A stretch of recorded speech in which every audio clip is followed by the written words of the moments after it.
Let me ask you this. What do you consider to be the apps that you can't live without for your fitness business? Write them in the comments below, share them with the FBP family, and we're going to be coming back to that a little bit later on in today's show. Hey everyone, welcome to FBP Live episode 3.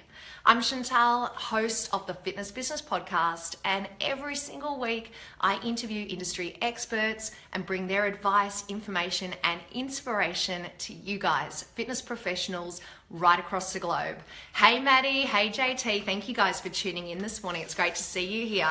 Hey JT, how beautiful is spring in Sydney right now? We are so lucky at the moment. Hey Jono, good morning. Thank you. Already got one up on the screen. JT says Typorama. I second that. So guys, I want to know, what apps are I cannot live without apps for your fitness business?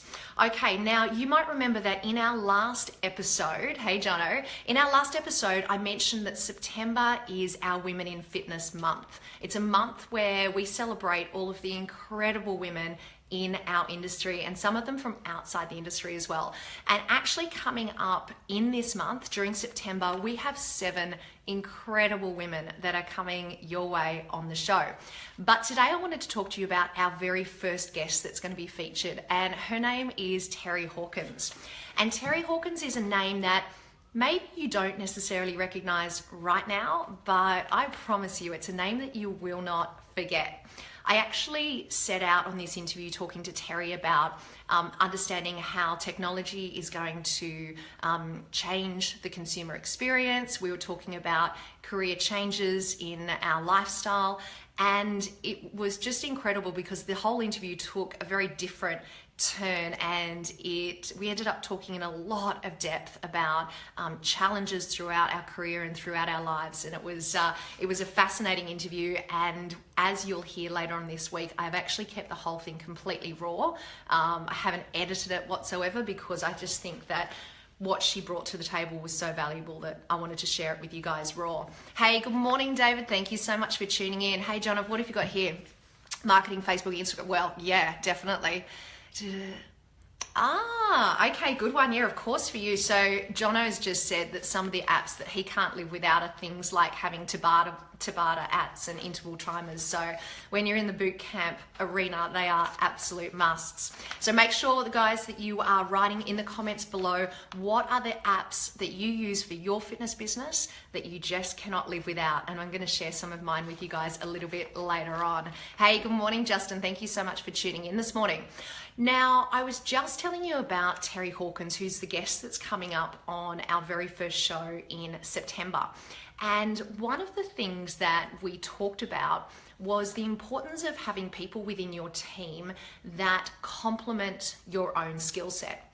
And she was basically saying to me that she had run businesses for many, many years, and she is the founder of a business called People in Progress, which is a US-based training organization. And I should just mention, Terry, whilst not in the fitness industry, has worked with a lot of fitness brands over the years because she's also a professional speaker. And anyway, so she was telling me that in her business, she was, the founder and the CEO of the business. And then she discovered one day that she needed someone else to come into the business to complement her own skill set. So she actually introduced, who is now her CEO in the business, someone that gave a completely analytical and non-emotional contribution to the business, which complemented her creative side and her emotional side. And it actually made me think about my own experience in working with different teams over the years and different personality types and different behavioral types. And I thought it's a good opportunity to sort of ask you guys this morning about that, because for me personally, I remember way back in the day when I was working in media, when I very first learned about disc profiling. Now, maybe give me a bit of a thumbs up if you know what I'm talking about. Maybe you've done disc, maybe you've done Myers-Briggs or something in that arena. And I remember for me, I was a young sales rep. I was working in the media industry, and one day I got asked to pitch this presentation, and it was a big presentation. It was worth a lot of money. And I spent days and days and days working on this pitch and getting this PowerPoint presentation together, which I filled with the most beautiful images and pictures and animations and colors. And I was so proud to take this presentation, this pitch, into the head of a media agency. Hey Matt, good morning. Thanks for jumping online. And so I walked into this presentation feeling really excited and really proud of what I was going to present. And I just got a completely blank face from the agency head. She was so unimpressed by this presentation that I had created, and I could not for the life of me understand why.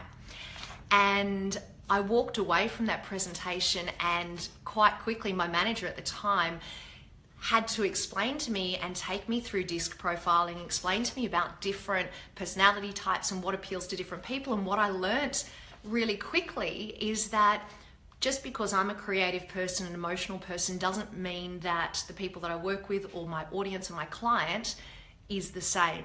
And as it turned out, this particular woman that I was pitching to was the complete opposite to me. She was only interested in numbers and statistics and graphs and that type of thing. So I reformulated the presentation. I took it back in. I represented it to her without all the colors and the animations and the pictures. And hey presto, ended up getting the business.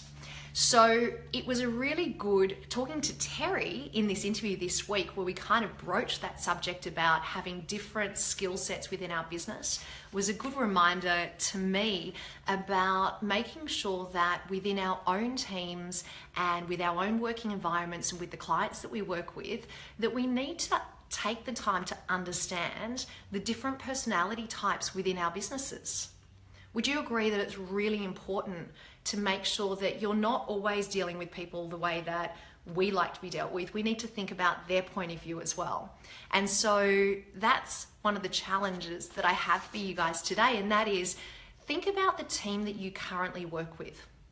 Think about the skill sets of all of those people within your team. Hey Kelly, good morning. Thank you so much for joining us this morning. And think about whether or not you're utilizing the strengths of those individuals within your team. Or are you just ticking the boxes and going through the process of getting stuff done in your business? Because chances are there are people within your team that have an analytical side, some that are better at creative things, some that are emotional on the decisions that are made within the business. So make sure that you're utilizing those. And for those of you out there that are sole traders and perhaps you don't necessarily have a team, then one of the things to think about is, how can you bring external resources into your business to help you out? You don't need to be an expert in finance. You don't need to be an expert in marketing. So if you need help with those things, bring those resources into your business. So Maddie, what have you got here? Yeah, I totally agree. Individual touch points are so important. I completely agree. And I think that the concept of understanding different behavioral types, different personality types, applies not only for our own businesses and our own teams, but also when we're dealing with clients, and especially those of you that are dealing with personal training clients. You know, I think we have this tendency of often treating people the way that we sort of relate to and that appeals to us, but that's not always the way. So it's really important to take that time to learn about others. So guys, make sure you tune into that interview with Terry Hawkins. It's coming out this Wednesday, and I think you'll be quite surprised by it. Like I said at the very beginning, it's very different to our normal interviews. It's not as structured and edited. It's pretty raw. It's pretty honest. And I think that there's a lot of things that Terry talks about that will resonate with a lot of you guys out there.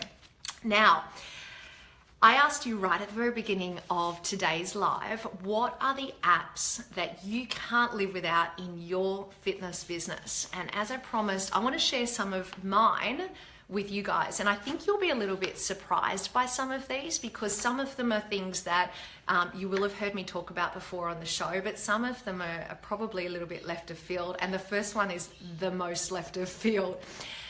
The number one app that has been top of my list for years now is an app called Namerick. Now, I don't know if you guys have come across this before, and it's not your traditional app that you think is absolutely essential and necessary for a fitness business owner. But here's the thing, we are in the people business. We're in a business where we are meeting new clients every day. We're meeting new prospects every single day. We're going to conferences and we're meeting colleagues from within the industry. And how damn hard is it to remember all of those names? Now, NameRig is as simple as it sounds. It's an app that helps you remember people's names. So literally, as soon as I meet a new person at a conference or in a group fitness class or anywhere at all, I pop their name straight into the NameRig app and I write a brief description below it. So it might be, for example, that I've met Sarah. She is a club owner from, I don't know, Missouri, and I've met her at Club Industry, and I just write a couple of notes below her name. The app records the date that you met that person, the details of that person, and then about 24 hours after you've entered the details, it sends a little notification reminder up on your phone.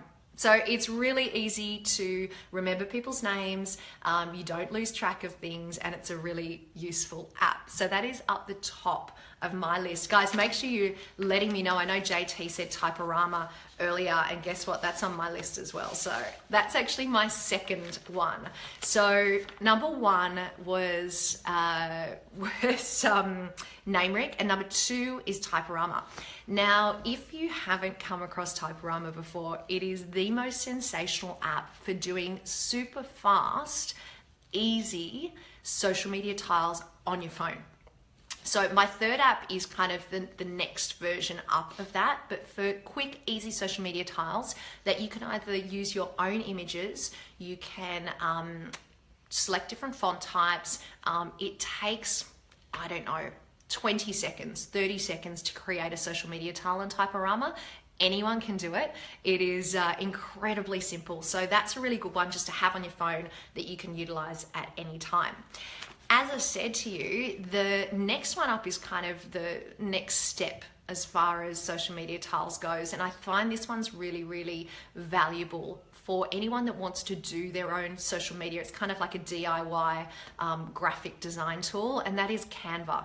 And I think that Canva is something that many of you will know and you might already use for your business. If you don't, get onto it, because Canva is incredibly useful. There's a free version, and the free version you can do so much in there. It's super easy to drop and drag images, to drop and drag your logo, different font types. It now, in the latest version of Canva, also has the ability to create a GIF file. So you can create kind of like an animated file. I think that is an added cost to do that, but it has the option on there as well. So Canva is one of those I cannot live without apps that I use for our business. And maybe give me a bit of a thumbs up if you're a Canva user. I know, Matt, you're probably getting your head around Canva as well at the moment. So it's a really valuable app for you guys to have. Now, the fourth one for me is Audible. And anyone that listens to this show will know that I'm an addict when it comes to consuming my information on audio version, unsurprisingly, as a host of a podcast. But Audible, I find, is so incredibly useful because it just allows me to multitask. So it means that whether I'm out walking the dogs or I don't know, exercising or anything, just like a podcast, I can get through that much more reading. So Audible is really, really handy. And as a matter of fact, I think it's coming up in a show really soon. One of our guests, I'm trying to think, it might have been Shannon Fable in this week's show, talks about an app that I haven't tried out yet, but I'm going to give it a go, called Blinkist. If anyone else has tried Blinkist, I'd love to know. And it's kind of a summary app. So from what I understand of Blinkist is it gives you little quick summarized versions of books. So if anyone's tried that, maybe give me a bit of a thumbs up, because I want to know if it's going to be worthwhile me giving Blinkist a go as well. The last one that I've been using a lot lately, and to be honest, it's because I've been trying to manage so many different tasks at different times. We've had a lot going on in the show in the last sort of 8 weeks or so, and that's Wunderlist. And I think, again, it's an app that probably a lot of people will be familiar with. There are so many different list apps out there and task apps. I think you need to find what's right for you. What I really like about Wunderlist is just how segmented you can get with the projects that you're working on. So from a business point of view, we use Basecamp, which I find really, really handy because all of the team can be involved in that. For me personally, I just keep Wunderlist on my phone, and it sets reminders. It's easy for me to jump in, to find what I'm working on, to tick things off my to-do list. So yeah, so it's really, really worthwhile. So I really, really enjoy it. So once again, I'll just quickly run through those. So number 1, top of my list is Namerick. Number 2 is Typorama. Number 3 is Canva. 4 is Audible, and 5 is Wunderlist. So once again, I would love to hear what you guys are using. What are the things that are part of your business, or the apps that you use in your business that are absolute non-negotiables that you need to survive every single week? So thank you to those of you that have commented below. And if you want details of any of those apps that I just mentioned, just type them in the comments below and I'll shoot you through the link to those particular apps. Okay. Oh, there's one other that I was going to mention to you guys because I would love to know if anyone's using this. So I believe it's fairly new. I'm going to test it out over the next month or so. It's called Wave. I've just written myself a note down here, but basically it says on the description of Wave that it's an incredibly easy to use online video maker for creating social videos. So if anyone's heard of that, I would love to hear from you guys. Maybe give me a bit of a thumbs up if you've heard about it, or if you've used it, pop a comment in the notes below.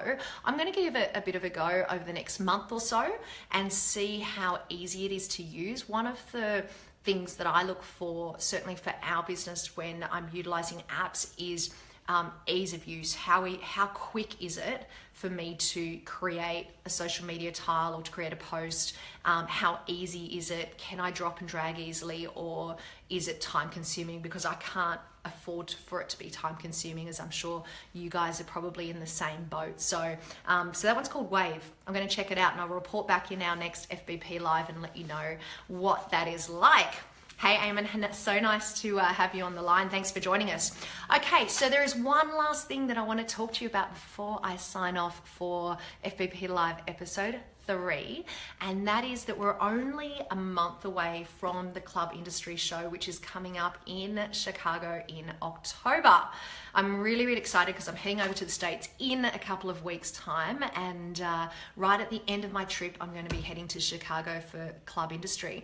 And at that event, and we ran a little competition recently, so you probably saw that our next FBP meetup is on the way, and it's going to be at Club Industry.